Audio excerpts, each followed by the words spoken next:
Hey everyone, in this video we're going to be showing you how to get on Hulu from your PS5. Alright, so this is what you have to do is say you're playing a game. We're going to go ahead and push the button in the middle right here. We're going to want to go to home.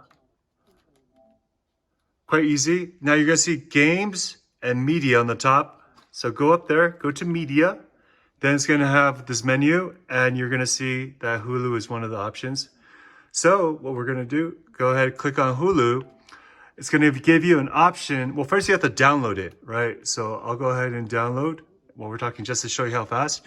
But once you download, if you already have Hulu, then all you have to do is sign in. And if you don't, then sign up and then you're going to have to pay for it and all that stuff. All right. So as you can see, Hulu.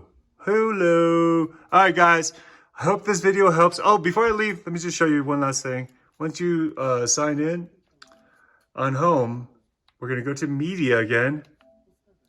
So every time you go on media, you're going to see that one of the options is Hulu, or should be. All right, forget it. Hulu's not cool enough to be on the menu. Anyways, you guys get the point. This is how you go on Hulu from PS5. Thanks for watching. See you next time. Bye-bye.